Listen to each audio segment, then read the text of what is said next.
Hi Neil. Do you want to give us a squad update, Neil? How's Václav? He's still working with I got a bit of fright there. He's still working with the medical department, and he'll join us tomorrow, hopefully. But we're still unsure whether he'll make it or not. If he doesn't make tomorrow, do you think he'll be all right for Europe? Well, he's making really good progress, so we're hopeful that he'll be involved on Saturday. But we've got such big games coming up tomorrow. Saturday is one of them. But as you know, the European games are huge, so we just have to be kind of guided by him. We'll push him as much as we can because he's been really important for us. But we take no risks if he's not feeling 100%. Rest of the squad? Good. Yeah, rest of the squad's good. Wee Bailey Rice took a knock in the game at Dundee, but showed a wee bit of guts and determination to stay on as we couldn't make any more substitutes. And I think he's another one that's making progress. Might have joined us today, so we just need to find out with the medical team tomorrow morning. Barry said after the Dundee match he'd seen old habits creep in and was going to speak to the players about it. What have the coaching staff said to the players needs to improve if you're to get a result this weekend? Well, obviously we can't divulge what we said about our thoughts on maybe Barry's comments about being bad habits creeping back. And I think the difficult thing for us is that having the short space of time we've been in the doors, we've actually thrown an unbelievable amount of information at them. I think you'll all recognise that we've wanted to change shape a number of times, not only from the start of matches against different opposition, but during matches when we felt it maybe wasn't going right. So it's obvious that old coaching habits, maybe things that they've been encouraged to do previous to us coming in will still remain as a kind of hard wire, and it's up to us that if we don't like those, we'll try and change them. But they have to take a wee bit of time. We're all aware that it will take a wee bit of time to get that information into them, so it's second nature. It's about repetition. Unfortunately, we don't have a great deal of time before the end of the season. But we work hard every day in training for them to try and take that information on board. You mentioned a number of times that the shape's changed within the game. Is that something that, as a coaching staff, you're maybe trying to limit going forward? What? Sorry? You're maybe trying to limit going forward in terms of changing the shape mid-game? If we set out a plan that we think can work from the start, it'd be lovely for that to see that through. But teams will change against you if it's going well, and sometimes you need to counter that. I think that's one thing that the group have been really. They've been really good on. They've been accepting of changes made in a game. I think they've shown an ability to be adaptable in a game as well. We've all got ideas in a game. We set out our shape, our tactical plan, how we think it might work out. Nothing is perfect in a game of football. You don't play against 11 robots. They're trying to get the upper hand. There are players maybe playing really well and ask us more questions, but I don't think it's about having a set way of playing and thinking that's going to get your results right through. I think it's really good to be flexible. We've shown already going to Fenerbahce and playing a different manner. We've gone to Dundee, played different ways. We've started at home against Motherwell. That didn't work out too well. So it shows that, our thought process of trying to get a result isn't always our way. It's sometimes an opposition can dictate how that's going, and you have to just be willing. Probably, I think that's one of the things that the gaffer's shown, Fergie's shown, that he's prepared to change it. He's not prepared to just change personnel and think that way will work, because sometimes it's very obvious it isn't working, and we have to change it. Neil, you've obviously been a wee while now. To your mind, what's the one thing that's been missing for this team this season? To play so well in European games, yet domestically be so. Well, obviously, right up to a point, the away form was an issue. The level of consistency was always what was spoken about. I always felt that watching it, that there was really good players there, but sometimes an opposition would ask them questions, particularly away from home, and they really struggled at times to answer it. I think we have shown now, going away from home, that sometimes it requires a wee change, Robert, in terms of that formation. I think the information that we have given them as well, I'd like to think that, having analysed everybody in the league this season through my previous job, that you've got good knowledge of what can work, but as I said, that can be dictated to by the opposition. But I think our ability to change shape, I think the information we've given them, we absolutely have changed how we attack, but we're still conceding goals. And as a coaching staff, that's absolutely something that we've got to try and eradicate. We can't give, and I know you all have the stats there, you can't keep on giving up possession. 1 goal, but never mind 2 goals of a start. But on the flip side of that, I think we're showing that we've got a wee bit of guts about us, a wee bit of determination. There's something about the group that we've all been really pleased about and how they're reacting in games. Even when you think about the Motherwell result that we were on the end of at Ibrox, we changed the shape again and they reacted well, and probably maybe a wee bit unlucky not to come away with something from the game. But so there's a mindset that I think the gaffer was wanting to change coming in. He felt that had to be switched a wee bit, and I definitely believe that we've got something there.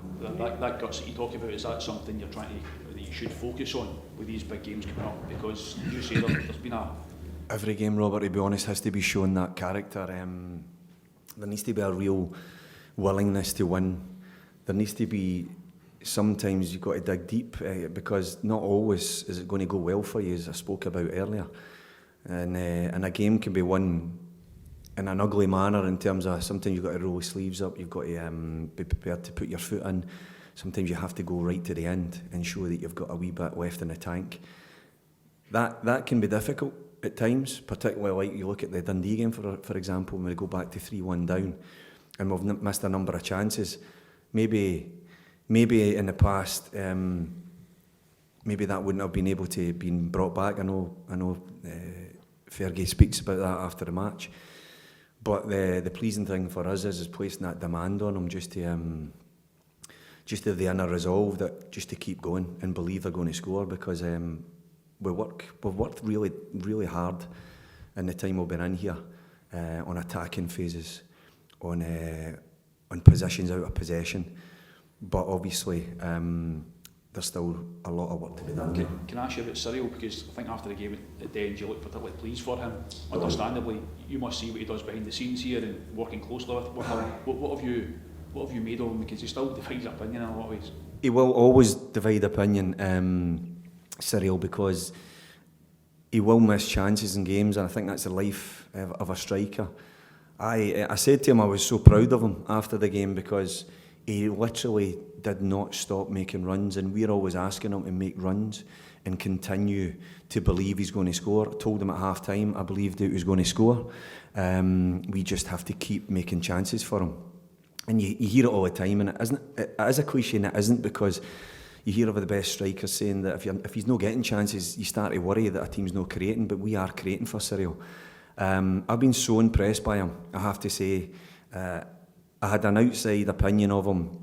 I just thought he was a brilliant guy. I'll definitely be quoted along the lines of always saying he looks like a brilliant teammate. And if you can be a brilliant teammate, it's so important to your group, because you can rely on the work rate is never going to dip.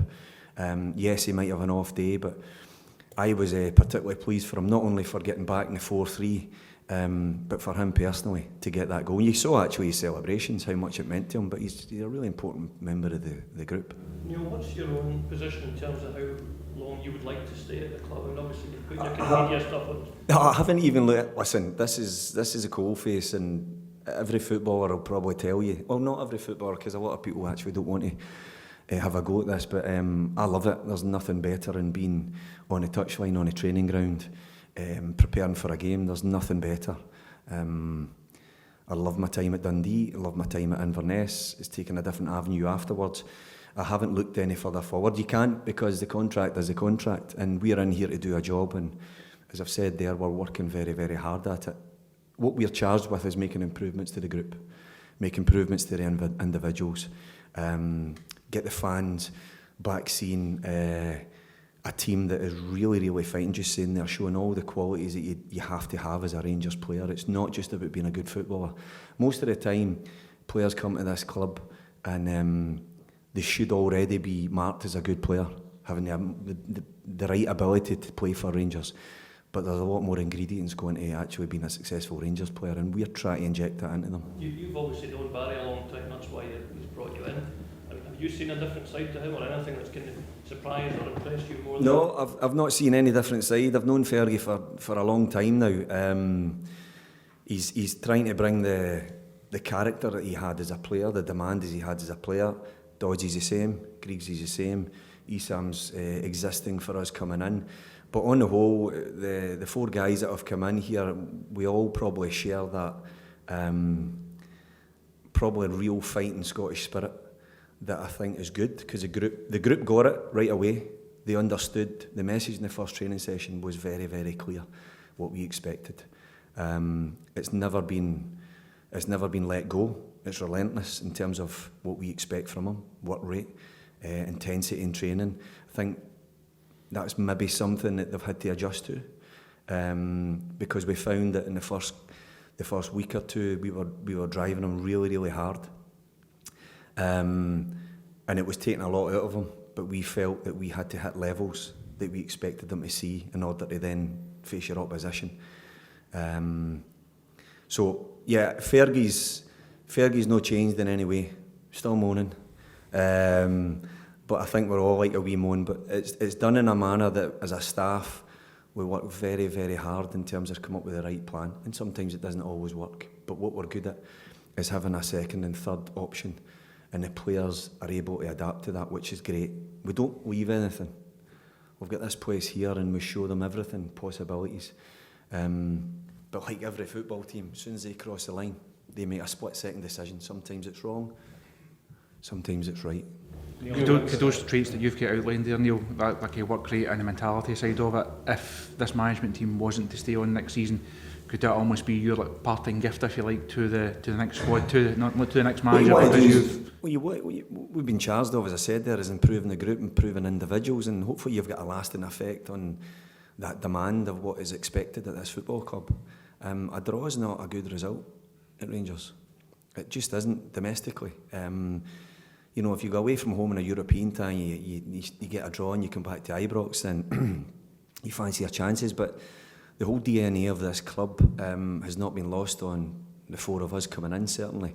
And I think that's something that the players have embraced. They really have embraced it. Whether they take it all on board is another thing, but we have to keep hammering that home and equally try to make them better footballers. And it's not just all about the character. We have to try and make them better footballers. And we're three very different type of players. So with that, you can actually get a hold of a lot of the squad and offer them a lot of advice. Wingers, strikers, midfielders, and then you chip in with some defensive stuff as well. You say that DNA though, Neil, was that lost though somewhere along the line? Sorry? That DNA that you talk about, was that lost somewhere? You've had to change things. I can't speak from the previous because I've not been in here. It's sometimes you get a wee bit of a shock's not the right word, but you get surprised actually when you come into an environment and you get to know people personally.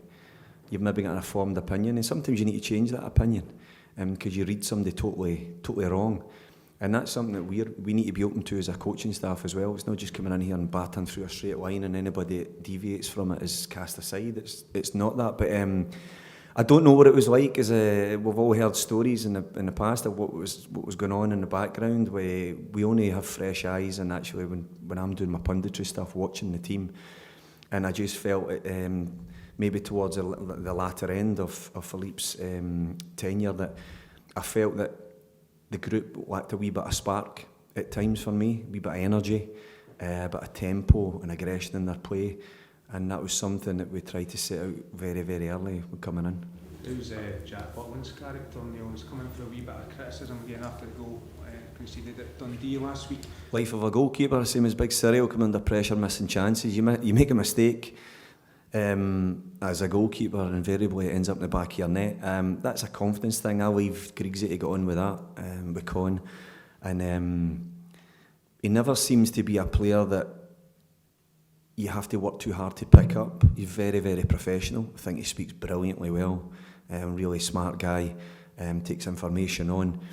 Unfortunately, individual errors he'll have to deal with personally. Of course, we'll still place the same demand on a goalkeeper as we will the outfield players. They don't escape that, and he doesn't try to run away from it either. He's very forthright in fronting up to his mistakes. And that's the same for all of our players. They're very forthright in just accepting ownership if they make mistakes.